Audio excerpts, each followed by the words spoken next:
राजा विक्रमादित्य और छाया का रहस्य सिंहासन की पुकार।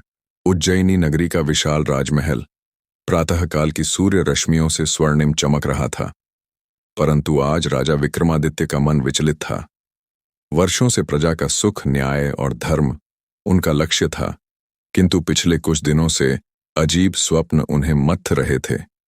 हर रात वे एक ही स्वप्न देखते, एक विशाल काले सिंहासन पर बैठा विक्रम और उसके पीछे एक छाया खड़ी जो कहती, सत्य को स्वीकारो वरना सिंहासन स्वयं तुम्हें त्याग देगा। फिर जागते और घंटों सोचते रहते, कौन सा सत्य? मैंने जीवन में किसी से छल नहीं किया। फिर यह स्वप्न क्यों? राजसभा में भी उनका मन नहीं लग रहा था। तभी एक वृद्ध मंत्री ने कहा, राजन, प्राचीन ग्रंथों में वर्णित छाया सिंहासन का उल्लेख है, क्या वह आपके स्वप्न से जुड़ा हो सकता है? विक्रम ने उत्सुकता से पूछा, क्या है वह सिंहासन? मंत्री बोले, कहा जाता है कि देवों ने न्याय के देवता यम से एक ऐसा सिंहासन मांगा था जो केवल उस पर बैठने दे जिसके हृदय में पूर्ण सत्य और धर्म हो। वह सिंहासन छाया सिंहासन कहलाया, क्योंकि उसकी छाया अपने स्वामी के कर्म दिखाती है। राजा का हृदय कांप उठा। क्या यह स्वप्न मेरे लिए संकेत है? उसी रात राजमहल के उत्तरवर्ती उद्यान में एक श्वेत वस्त्रधारी योगिनी प्रकट हुई। उसके नेत्र गहरे और मुख पर तेज था। राजपुरोहित उसे राजा के पास ले आए। योगिनी बोली, राजन, मैं सदियों से छाया सिंहासन की रक्षा कर रही हूं, परंतु काल ने संकेत दिया है, अब समय आ गया है कि आप उस सिंहासन के योग्य सिद्ध हों। परंतु ध्यान रहे, यह केवल शक्ति का सिंहासन नहीं, यह आत्मा का भी दर्पण है। विक्रमादित्य ने हाथ जोड़ कहा, देवी, मुझे मार्ग दिखाइए। योगिनी ने कहा, 3 रात्रियों का परीक्षण होगा। हर रात एक प्रश्न और उत्तर सत्य से देना होगा, चाहे वह उत्तर स्वयं के विरुद्ध क्यों न हो। राजा ने सहमति में सिर हिलाया। अब उनका वास्तविक आध्यात्मिक युद्ध आरंभ होने वाला था। पहला परीक्षण, भय का दर्पण। रात का पहला प्रहर बीता। विक्रमादित्य योगिनी के साथ महल के एक प्राचीन द्वार से नीचे उतरे। वहां एक विशाल शिला पर काले पत्थर का सिंहासन रखा था। जैसे ही उन्होंने उसके निकट कदम रखा, एक छाया प्रकट हुई। वह विक्रम जैसी ही प्रतीत होती थी, परंतु उसके नेत्र रक्तिम थे। छाया बोली, राजन, बताओ, क्या तुम्हें कभी भय ने रोका? विक्रम ने कहा, मैं भय नहीं मानता। युद्धों में अन्याय के विरुद्ध मैंने सदा साहस दिखाया। छाया हंसी, साहस दिखाया पर भय छुपाया, क्या यह छल नहीं? राजा ने नजरें झुका लीं। उनके बचपन की स्मृति जाग उठी, जब पिता की मृत्यु पर वे रातों तक रोते रहे थे, पर किसी को बताया नहीं। सिंहासन की छाया में वह बालक खड़ा था, कांपता हुआ। विक्रम ने उत्तर दिया, हाँ, मैंने भय छुपाया। बचपन में पिता के जाने का भय, राजकार्य में विफल होने का भय, प्रजा के दुख से हारने का भय।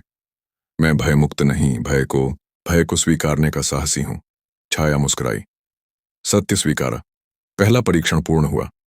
दूसरा परीक्षण, लोभ का सत्य। दूसरी रात योगिनी ने कहा, राजन, दूसरा प्रश्न लोभ का होगा, सावधान।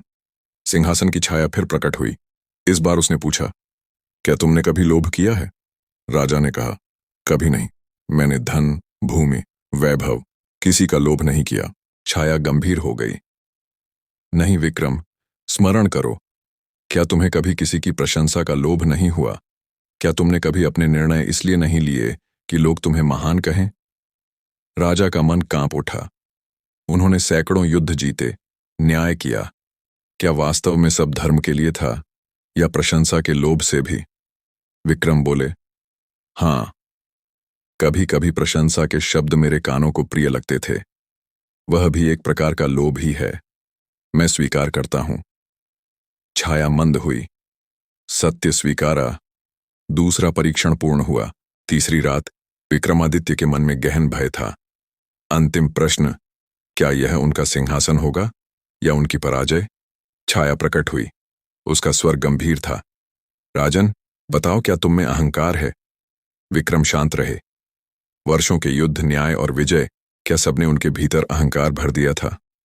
उन्होंने उत्तर दिया, हाँ, मुझ में अहंकार था।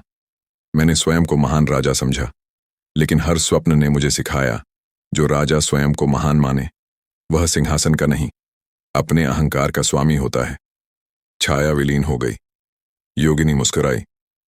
राजन, तुमने अंतिम सत्य भी स्वीकार किया। अब तुम्हारे भीतर का विक्रम सिंहासन के योग्य है। सिंहासन की छाया अचानक प्रकाश में बदल गई। पूरा कक्ष तेजोमय हो उठा। योगिनी ने कहा, यह सिंहासन देवों द्वारा निर्मित है। इसके चारों ओर जो अंधकार है वह तुम्हारे ही अवगुणों का था। सत्य स्वीकार कर तुमने उसे प्रकाश में बदल दिया। राजा विक्रमादित्य ने सिर झुका लिया। उन्होंने सिंहासन पर बैठते ही देखा, पूरे राज्य का प्रतिबिंब उनकी दृष्टि में स्पष्ट था। कौन दुखी है, कौन भूखा, किसका न्याय अधूरा है, सब दिख रहा था। यही था छाया सिंहासन का चमत्कार। अब से हर निर्णय से पूर्व विक्रम स्वयं की छाया से प्रश्न करते। उनकी न्यायप्रियता और बढ़ गई।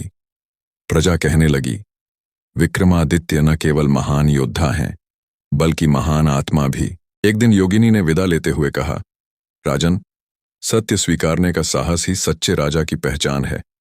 अहंकारहीन मन, भय को स्वीकारने वाला हृदय और लोभ से रहित आत्मा, यही राज सिंहासन का आधार है। विक्रमादित्य ने हाथ जोड़ कहा, देवी, आपकी शिक्षा ही मेरा सबसे बड़ा पुरस्कार है। योगिनी अदृश्य हो गई। परंतु राजा का जीवन अब पहले जैसा न था। हर समस्या का समाधान वे छाया से पूछते। वे जानते थे, छाया सत्य की है, पराजय की नहीं। आप सभी अंत तक बने रहे हमारे साथ और कहानियों के लिए ऐसे ही जुड़े रहे। हमारे चैनल को लाइक, सब्सक्राइब करें। धन्यवाद।